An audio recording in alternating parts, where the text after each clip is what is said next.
और नए वीडियो के साथ वेलकम यू गाइस।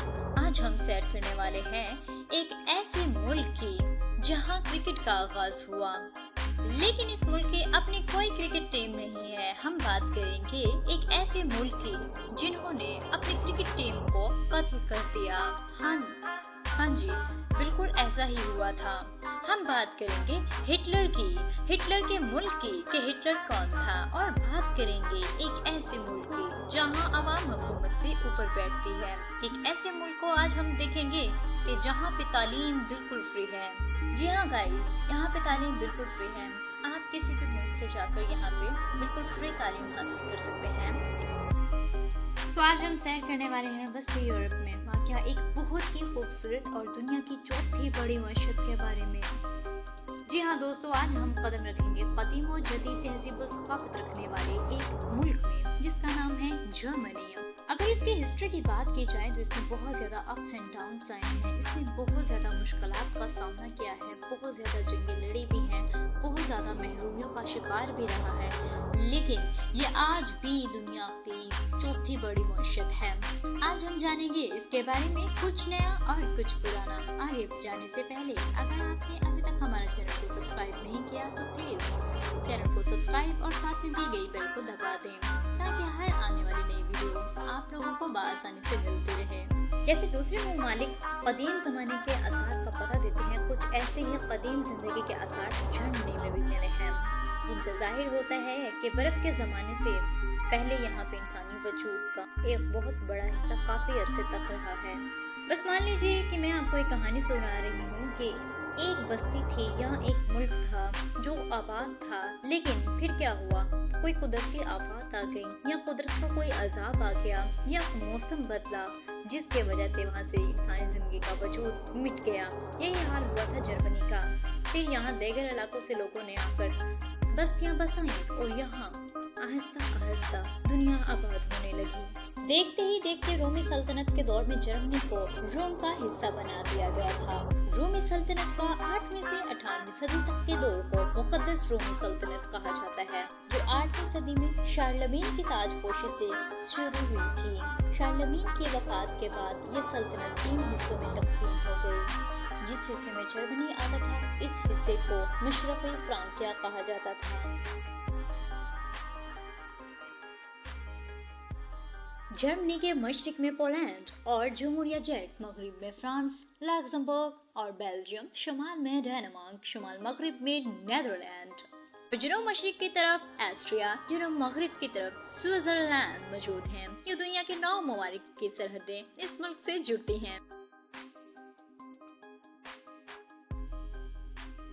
जर्मनी अपनी खूबसूरती में बेमिसाल है, जिसे हार्ट ऑफ यूरोप भी कहा जाता है। इसमें ऊंचे ऊंचे पहाड़ और हरे भरे दरख्त हैं जो इसकी खूबसूरती को और भी दोबाला करते हैं। इसमें दरिया भी हैं और बहुत से खूबसूरत मनासिब हैं। यही वजह है कि यहाँ सैर सियाहत के लिए भी बहुत से लोग आते हैं, जो इसकी आमदनी में इजाफा करते हैं। नेशनल गेम की बात की जाए तो फुटबॉल है।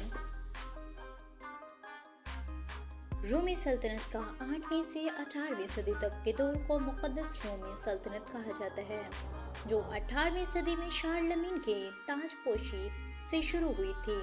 शार्लमीन के वफात के बाद ये सल्तनत 3 हिस्सों में तकसीम हो गई। जिस हिस्से में जर्मनी आता था, उस हिस्से को मशरक़ी फ्रांकिया कहा जाता था। इस हिस्से के बादशाह खुद को मुकद्दस रोम शाह कहलवाते थे। ये एक यूरोपीय ईसाई सल्तनत थी जिसके हुक्मरान फ्रांसीसी थे। 1618 से 1648 तक होने वाली 30 साला जंग ने बेतहाशा तबाही की थी। इस जंग की वजह से आबादी में बहुत ज्यादा कमी हो गई थी जर्मनी में, लेकिन बाद में इस जंग का खात्मा भी हो गया था। लेकिन जैसे ही इस जंग का खात्मा हुआ था, अवाम में, वहाँ के रहने वाले लोगों में खुददारी जाग गई। 18 जनवरी 1871 को आर्मीनी सल्तनत का क़याम अमल में आया। ये जर्मनी में कायम होने वाली पहली सल्तनत थी। इस जंग के खत्म होने के बाद एक बार फिर से जंग हुई थी, जो न सिर्फ जमीनी और समुद्रों में की गई थी, बल्कि हवा में गोलियों और जहरीली गैसों का इस्तेमाल किया गया था। ये पहली जंग अज़ीम थी जिसमें पहली बार हवाई जंग भी लड़ी गई थी।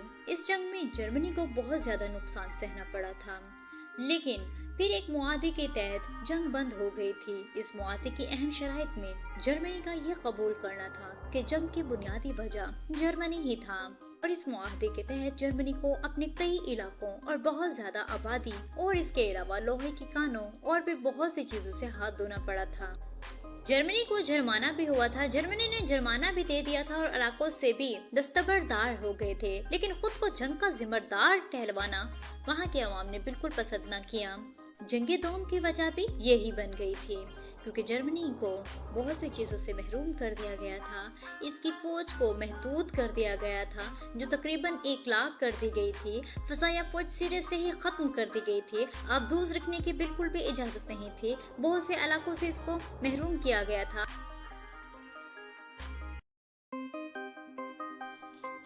इन्हीं महरूमियों ने जर्मनों को आलमानी सल्तनत का खात्मा करने पर मजबूर कर दिया गया था। बात करेंगे हिटलर की कि हिटलर कौन था और जर्मनी में उन्होंने क्या किरदार अदा किया था। बेसिकली वो जर्मनी से ताल्लुक़ रखते थे।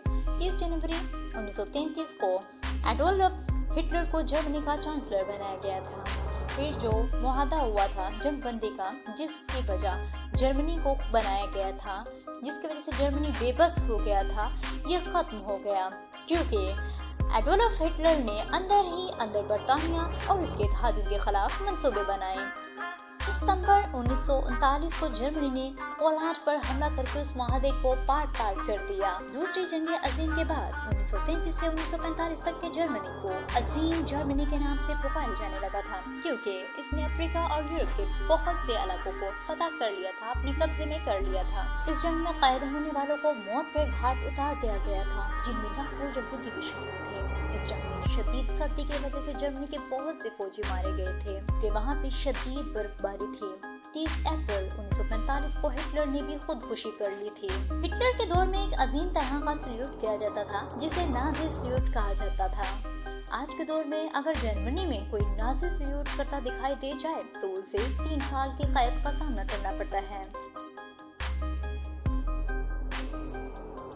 बहुत सी मुश्किलात का सामना करते हुए, बहुत सी जंगों से गुजरकर, इंतहाई ज़्यादा महरूमियों का शिकार होने के बावजूद भी 23 मई 1949 को जर्मनी एक बार फिर से दुनिया के नक्शे पर एक आज़ाद मुल्क के तौर पर नजर आया। बात की जाए जर्मनी के रकबे की तो इसका रकबा 3,57,114 किलोमीटर है।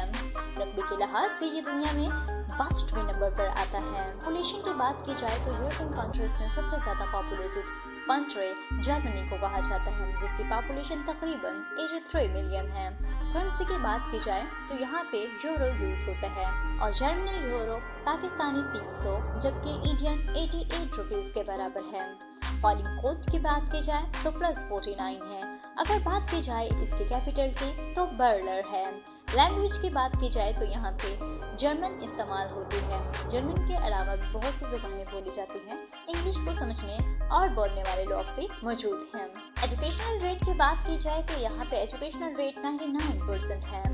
जर्मन में तालीम बिल्कुल मुफ्त है, चाहे आप किसी भी मुल्क से आएँ, चाहे आप जर्मनी के ही रहने वाले क्यों ना हो, चाहे आपकी क्लास या आपका ग्रेड कोई भी हो, आप बिल्कुल यहाँ पे मुफ्त तालीम हासिल कर सकते हैं। आपको 0 फीस पे करनी होगी।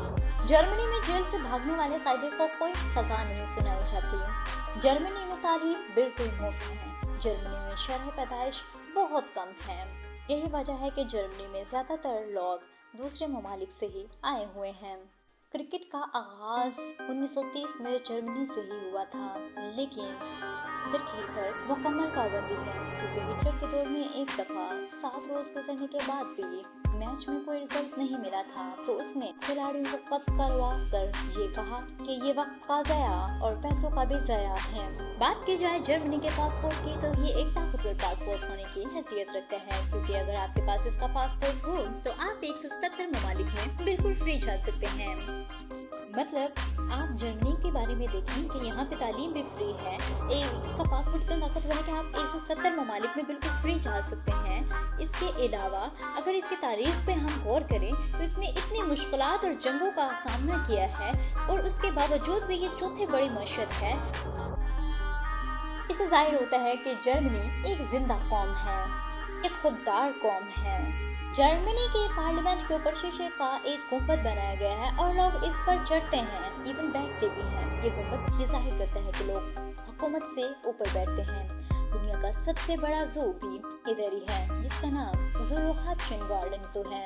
इसमें तकरीबन 1500 से ज्यादा इकसाम के जानवर पाए जाते हैं। जर्मनी में ब्रेड बहुत शौक से खाई जाती है। इस बात का अंदाजा इस चीज से लगाया जा सकता है कि यहाँ पे ब्रेड से 300-350 से भी ज्यादा चीजें बनाई जा सकती हैं। जर्मनी की कारें बहुत ज्यादा मशहूर हैं।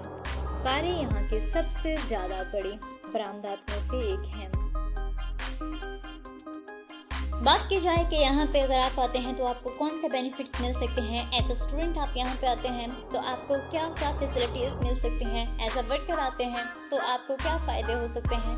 इन सब के बारे में नंबर 1, लेस बजट। मतलब अगर आप यहाँ पे आते हैं तो आपको दूसरे यूरोपियन कंट्रीज की तरह हाई अमाउंट नहीं पे करना होती है। आप एजेंट्स को कम अमाउंट पे करके यहाँ पे आ सकते हैं। Number 2, Schengen country. Schengen country है, इसका मतलब ये है कि आप 26 कंट्रीज पे मज़ीद ट्रैवल भी कर सकते हैं। इसके अलावा आप उनमें जॉब्स भी कर सकते हैं। अगर आप एक कंट्री में सेट नहीं हो रहे हैं, एक कंट्री का वेदर आपको सूट नहीं कर रहा है, आप दूसरी कंट्री में जा सकते हैं। आप वहाँ पे जाके अपने अकॉर्डिंगली लाइफ गुजार सकते हैं। Number 3, currency. करेंसी की बात की जाए दूसरे यूरोपियन कंट्रीज में और इधर, तो यहाँ पे करेंसी यूरो है।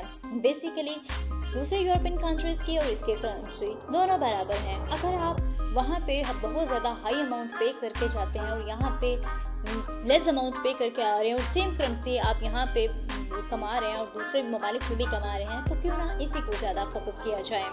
Number 4, free studies. अगर बात की जाए स्टडीज़ की तो यहाँ पे आप किसी भी लेवल की स्टडी करने के लिए आ जाएं, बिल्कुल आपको स्टडीज़ फ्री ऑफ कॉस्ट पड़ती हैं।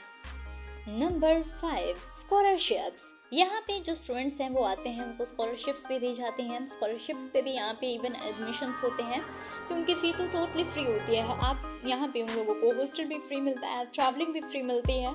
एंड नंबर 6, लो खर्चेस। अगर बात की जाए यहाँ पे लिविंग रहने की, तो यहाँ पे आप लोग कम बजट में रह सकते हैं। जबकि बात की जाए यूरोपियन कंट्रीज़ में, अदर यूरोपियन कंट्रीज़ में आपको एक्सपेंसिव रहना पड़ेगा, मतलब आपको ज़्यादा खर्चे होंगे, वहाँ पे महंगाई ज़्यादा है। एंड नंबर 3, पॉपुलेशन दूसरे यूरोपियन कंट्रीज में देखा जाए और इसमें देखा जाए तो यहाँ पे ज़्यादा जो लोग हैं वो दूर दराज से ही आके बसते हैं, लेकिन जो दूसरे कंट्रीज हैं उनमें मोस्ट पॉपुलेटेड होते हैं। जॉब फाइंडिंग के इतने ज़्यादा चांसेस नहीं होते हैं, जॉब फाइंडिंग के चांसेस यहाँ पे ज़्यादा आ जाते हैं। Number 7, part time jobs. Students अपनी स्टडीज़ के साथ साथ जो बिल्कुल फ्री है पार्ट टाइम जॉब्स कर सकते हैं। And the main point is that कि अगर स्टूडेंट्स के वहाँ पे फी ही नहीं है तो जितना भी वो कमाएंगे उनकी सेविंग्स होंगी, ठीक है। मतलब वो सेविंग करके वहाँ पे रहने का अपना खर्चा भी उठा सकते हैं। इसके अलावा अपना अगर वो लोन लेके जाते हैं तो लोन पे कर सकते हैं, वरना अपने पीछे मतलब बैक कंट्री में पेमेंट सेंड कर सकते हैं। And number 8, highly qualified degree of education. अगर बात की जाए इसके डिग्री की, so it is acceptable all around the world. So एक अच्छी डिग्री भी आपको मिल रही है। इसके अलावा आपको लो कॉस्ट्स मिल रही हैं, पार्ट टाइम जॉब्स मिल रही हैं, स्कॉलरशिप्स मिल रही हैं, फ्री स्टडीज़ मिल रही हैं। शेंजन जोन में है आप लोग और आपको 26 कंट्रीज में ट्रैवल करने का चांस भी मिल रहा है, और वो भी लेस बजट में as compared to the other European countries. तो क्यों ना इसी को चूज़ किया जाए जहाँ पे आप आसानी से ट्रैवल कर सकें। And number 9, citizenship and passport. अगर यहाँ पे आप लोग 3 साल तक स्टे करते हैं तो वो आपको सिटीजनशिप देते हैं, और इसके अलावा 7 साल तक आप लोगों को वो पासपोर्ट भी मुहैया कर देते हैं, जिसके बाद आप 177 कंट्रीज में ना सिर्फ जा सकते हैं, जॉब के लिए अप्लाई कर सकते हैं, वहाँ पे आप सेट हो सकते हैं, और वो भी फ्री ऑफ कॉस्ट। वर्कर्स के लिए भी सेम यही है कि वो यहाँ पे वर्किंग कर सकते हैं, डिफरेंट कंट्रीज में कर सकते हैं। अगर वो इतने टाइम के लिए स्टे होते हैं तो उनको पासपोर्ट मिल सकता है, वो फर्दर 177 कंट्रीज में भी मूव कर सकते हैं। बाय ट्रेन आप किसी भी कंट्री में यहाँ से मूव कर सकते हैं। स्विट्जरलैंड और फ्रांस दोनों में दोनों के रास्ते तकरीबन एक ही हैं जो यहाँ से मिलते हैं। जर्मनी से सिर्फ 5 मिनट में आप स्विट्जरलैंड और फ्रांस दोनों में यहाँ से जा सकते हैं. So it's easy to move into other countries through Germany. It's up to you that you will choose Germany or other European countries. अगर इसकी बात की जाए सेफ्टी की तो 100% सेफ कंट्री है ये. मज़ीद इसी तरह की वीडियोस के लिए आप हमारे साथ जुड़े रहें. चैनल को सब्सक्राइब, वीडियो को लाइक कर दें और